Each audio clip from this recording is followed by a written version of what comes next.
What's up, beautiful people? Glad to be here on another glorious day presented by the Most High. I just want to express a little gratitude this morning. I'm just grateful to be able to be in the presence of y'all to relay another message. And the message for this topic is the new covenant. So we're going to continue with the covenant.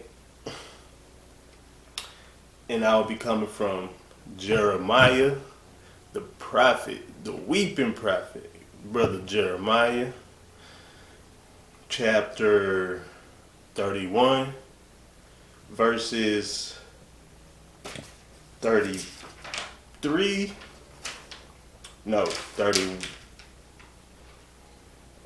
through 33.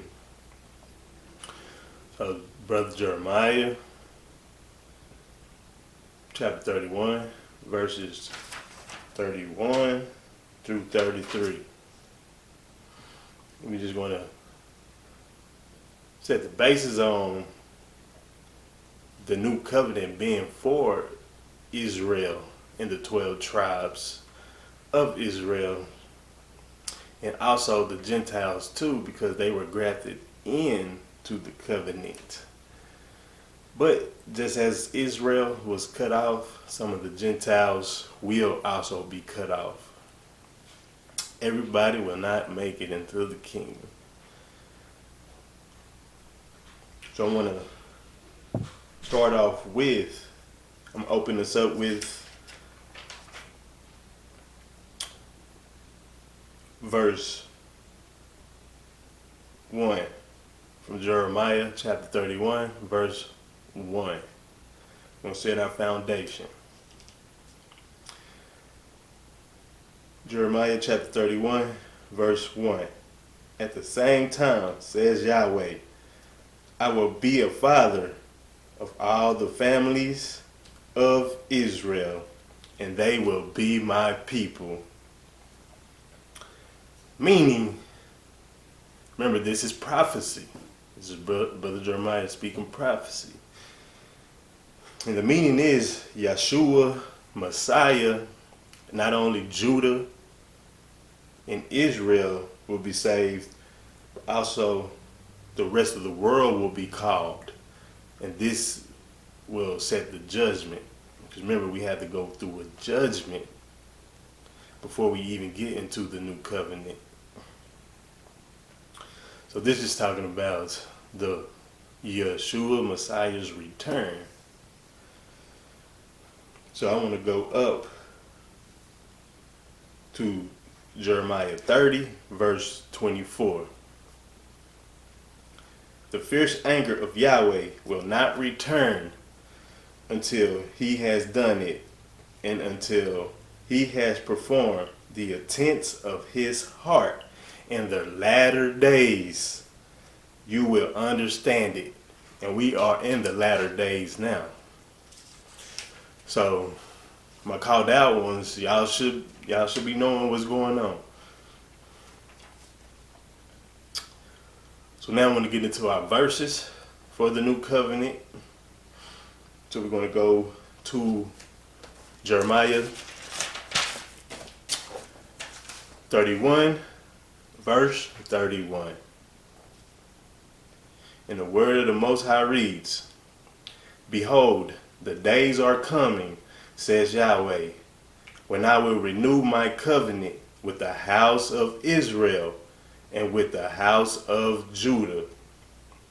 Now note, although this covenant of redemption, which was made with Abraham and the patriarchs, which was given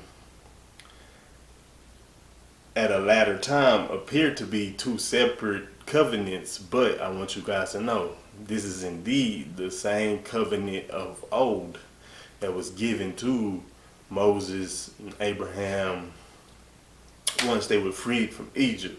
That's that promise. So it may seem to be two different covenants, but it's not. In fact, it is the same covenant. And the only way it was called new It's because it was brought forth in these times to be manifest through Yeshua Messiah.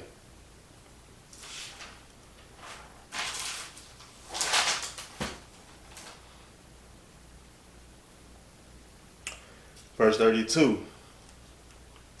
This covenant which I made with their forefathers when I took them by the hand out of Egypt will not be replaced, which covenant they broke, although I was a father to them, says Yahweh. So the problem with the old covenant was not its maker or its contents, but with Yah's people who broke the marriage vows because they did not hold up their end of the bargain once the Most High had freed them from Pharaoh's hand in Egypt and brought them into the wilderness and made this covenant with them, but they did not uphold that covenant. They broke it. So the fault was not the covenant. The fault was with the people of the covenant. Verse 33. For this covenant is the same covenant that I will renew with the house of Israel after those days, says Yahweh. I will put my law in their inward parts and write them in their hearts. And I will be their father, and they will be my people. So he's going to bring you back into the covenant in the latter times. But once again, the covenant is made manifest once again through Yeshua Messiah and his teachings. But we are not in the actual new covenant because the Messiah has not returned yet. And then on top of that, if we were in the new covenant, there would be no need for apostles, prophets, preachers, or teachers, because we will all know the law, statutes, and commands, and we will be living by them. There would be no need for someone like me or any other apostle, prophet, priest, teacher, or whatever. Everyone would know the word. So the law and its instruction is a point of continuity between the old and new covenant. This time he will write it in our hearts. There will be no need for a teacher because we will all know what's going on.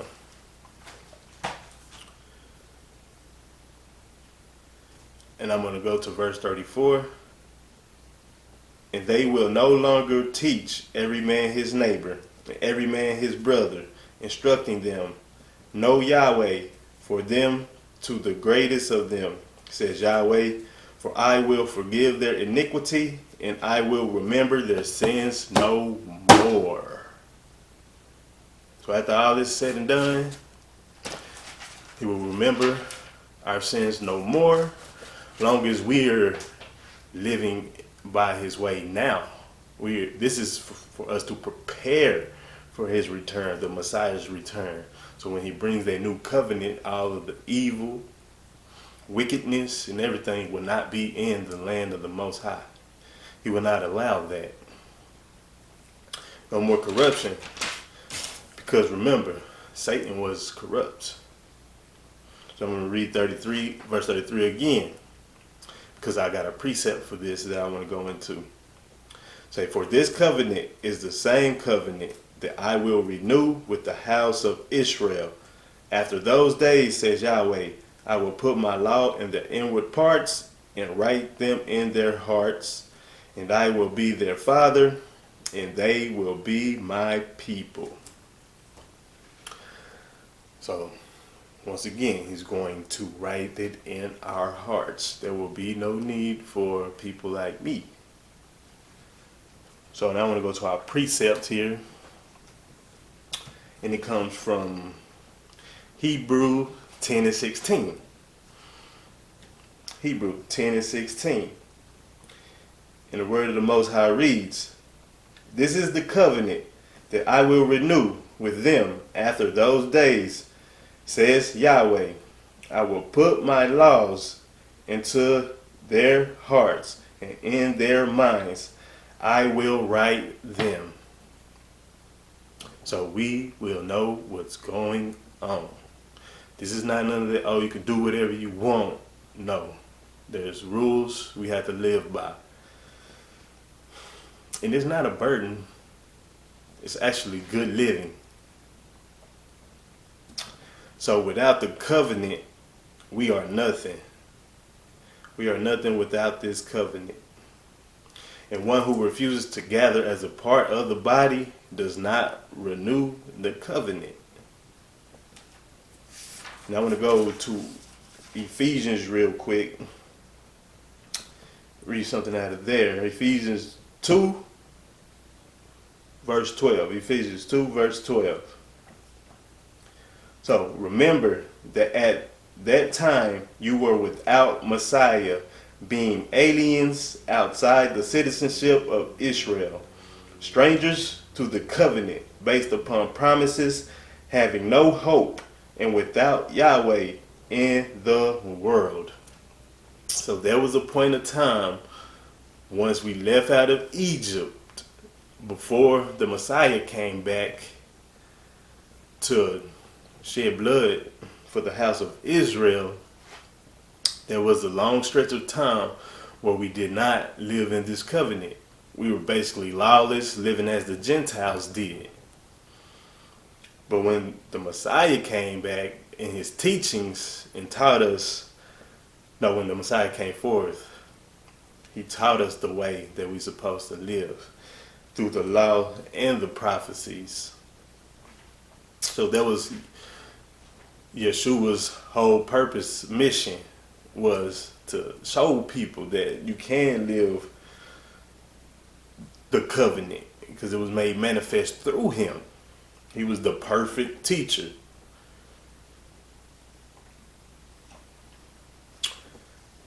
Now I'm going to go back into Hebrews so we can talk about the renewal, this renewed covenant, because he's going to have to make it new again for all those who make it to the land after the destruction and everything. So this will be coming from Hebrews chapter 8, verses 7 through 13.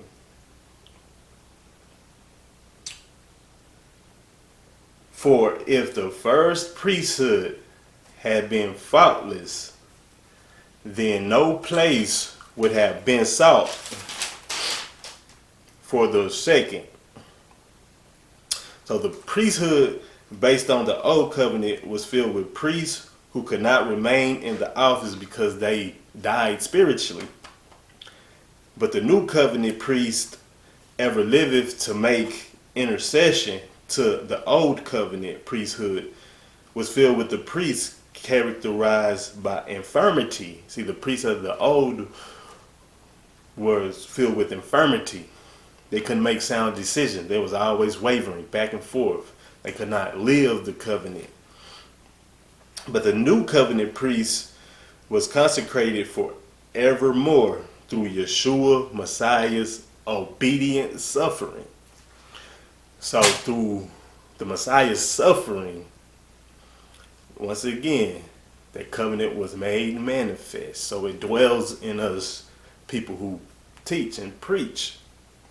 And for the apostles and the prophets and the priests and the teachers. That's our job until Yeshua Messiah's second coming. And bring us back into the fold.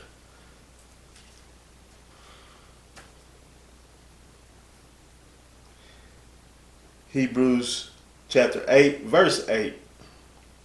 Because finding fault with them, he says, behold, the days are coming, says Yahuah, when I will renew my covenant with the house of Israel and with the house of Judah. So the fault was with man. The fault was not with the law. So remember in Jeremiah, we talked about the distortion to come, the destruction to come when the Messiah returned. then the new covenant will be established forever. So the priest's job is to make sure you are prepared and in the right standings, but solely it's all on you. You must answer for your own sins now. Since the Messiah came back and said blood, all of that pointing blames on sin is on no one but you. So you got to do the right thing. Faith without works is dead. Verse 9. This covenant which I made with their forefathers when I took them by the hand out of Egypt will not be replaced. Which covenant they broke, although I was a father to them, says Yahweh. So Yahweh is not replacing the old law, because the priest of the old was not mentally strong to uphold it. He is replacing it with the strength and the power of the Spirit through the Messiah, because once again he was a perfect teacher. Now I'm going to read Hebrews chapter 8 verse 6. And now he has obtained that ministry which is more superior indeed, of which he is a better mediator of the covenant, which was given upon a better promise established in the law of Yahweh. So it was established through the Messiah and his teachings and his ministry, to show us here in the latter times how to live and to prepare for what's to come, so we can make it into the new covenant, which is the old covenant, but just renewed, because like I said earlier, all the evil, the wickedness, and everything will be no more. So that's all for now. I'll be back with another teaching. I think I'm going to discuss on the Good Shepherd, why the Messiah was here and what was his purpose, because I believe people have a misunderstanding on the Messiah's purpose. Yes, we know he shed blood upon the cross, but it's way deeper than that. So until next time, y'all stay safe. Love you guys. Have a good one.